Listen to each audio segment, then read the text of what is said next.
26-ാമത്തെ വയസ്സിൽ ഞാൻ കല്യാണം കഴിച്ചു. മാട്രിമോണിയിൽ ഇട്ടു. എന്റെ അച്ഛനമ്മ ഇട്ടു. ഞാൻ കുറച്ചു പേരെടുത്ത് സംസാരിച്ചു. കുറച്ചുപേര് ഒന്നോ രണ്ടോ പേരെടുത്തു.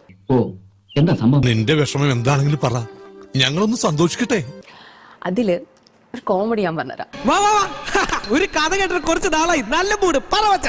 അതായത് ഞാൻ ഒരാളത്ത് സംസാരിച്ചപ്പം എന്റെ വീട്ടുകാർക്ക് ഭയങ്കര ഇഷ്ടപ്പെട്ടു അയാളെ. ഇതിലെന്തോ ദുരൂഹതയുണ്ട്. വേണ്ട, ഞാൻ ചോദിക്കുന്നില്ല. നിനക്ക് മെച്ചമുള്ള കാര്യമാണെന്ന് എനിക്കറിയാം. അതായത് നമ്മൾ നോക്കുമ്പോൾ നല്ല ജോലിയുണ്ട്.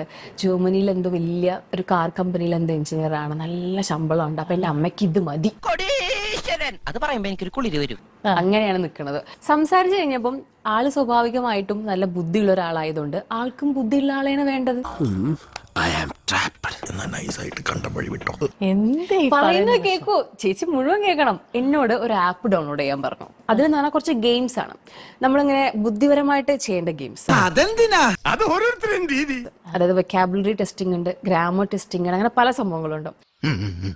എന്താ ഷൈട്ട് പറഞ്ഞേ? ഒന്നും മനസ്സിലായില്ല, പക്ഷെ കാണിക്കണ്ട. എന്നെ കൊണ്ടത് ഡൗൺലോഡ് ചെയ്യിപ്പിച്ചിട്ട് ലിറ്ററലി എന്നെ കൊണ്ട് ഞങ്ങളുടെ ഗെയിം ഇങ്ങനെ കളിക്കുകയായിരുന്നു. സ്വാഭാവികമായിട്ടും ഞാൻ തോറ്റു. ഞാൻ പഠിച്ച പണി 18 നോക്കി, പക്ഷെ ആ ഭയങ്കരന്മാരുടെ അടുത്ത് എന്റെ അടവൊന്നും ഫലിച്ചില്ല.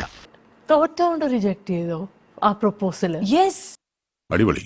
ഇവനെയൊക്കെ വായിക്കുന്ന പത്രം കൊണ്ട് ചെത ഉണ്ടാക്കി അതിന്റെ പുറത്ത് വെച്ച് ദഹിപ്പിക്കണം. കാരണം എനിക്ക് ഐക്യ കുറവാണ് സാറേ. ഇത്രയും വിവരമില്ലാത്ത ഒരു മനുഷ്യനെ എന്റെ ലോങ് ലൈഫിൽ ഞാൻ ഫസ്റ്റ് ടൈം കാണാം. ഇയാളോട് സംസാരിക്കാൻ എന്നെ കിട്ടില്ല. പത്രം അതിന് അത്ര ബുദ്ധി ഒബ്വിയസ്ലി ഞാൻ അത് അക്സെപ്റ്റ് ചെയ്യുന്നു. കാരണം എനിക്കറിയില്ല, എനിക്ക് അത്രയും ഗ്രാമർ എനിക്കറിയില്ല, എനിക്ക് അത്രയും വൊക്കാബുലറി എനിക്കറിയില്ല. നേരത്തെ 5 പ്രാവശ്യം ഞാൻ പറഞ്ഞില്ലേ, ഇതും കൂടി കൂട്ടി 6 പ്രാവശ്യമായി. ആള് പിന്നെ വിവരമൊന്നുമില്ല. എന്നിട്ട് ഞാൻ എന്റെ അമ്മ അറിയണോ? പിന്നെ അറിയണ്ടേ? എന്നിട്ട് ഞാൻ എന്റെ അമ്മ അങ്ങനെ ഏകപക്ഷീയമായി തീരുമാനം എങ്ങനെയാ? എന്റെ അഭിപ്രായ സ്വാതന്ത്ര്യത്തിലും സഞ്ചാര സ്വാതന്ത്ര്യത്തിലും അസോസിയേഷൻ ഒന്നും ഇടപെടണ്ട. That's not okay, I know. പക്ഷെ എന്റെ വീട്ടുകാർക്ക് അത് മതിയായിരുന്നു. അവർക്ക് എന്ന് പറഞ്ഞാൽ നമ്മളെ വീട്ടുകാർ എന്താ സമയത്ത് ആലോചിക്കുക, നല്ലൊരു ഇത് നല്ല ആലോചിക്കുള്ളൂ. അവിടെ തെറ്റി പല കുഴപ്പങ്ങളും ഉള്ളവനാ ഞാൻ. This is wrong. கொஞ்சம் லாஜிக்கலா திங்க் பண்ணு ரமேஷ். അങ്ങനെ ആ ബന്ധം പോയി. അപ്പൊ എനിക്ക് മനസ്സിലായി ആളുകൾ എങ്ങനത്തെ ആൾക്കാരാണെന്ന്. എനിക്കിഷ്ടപ്പെട്ടു, എനിക്കിത് വളരെ ഇഷ്ടപ്പെട്ടു. നിനക്ക് ഇങ്ങനെ തന്നെ വേണം.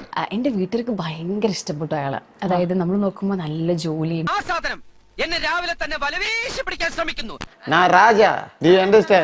ജർമ്മനിയിൽ എന്തോ വലിയ ഒരു കാർ കമ്പനിയിൽ എന്തോ എഞ്ചിനീയർ ആണ്. നല്ല ശമ്പളമുണ്ട്. അപ്പൊ എന്റെ അമ്മയ്ക്ക് ഇത് മതി. അപ്പൊ ഞാൻ പൊട്ടനാ? ഇത്രയും ഞാൻ ചെയ്തുകൊണ്ടിരിക്കുന്നു, ഞാൻ പൊട്ടനാ? Don't repeat it, bloody fool. എന്നാ പിന്നെ വരാനുള്ളത് ഏതെങ്കിലും ഓട്ടോ പിടിച്ചു വരും മുമ്പ് ഞാൻ പോട്ടെ.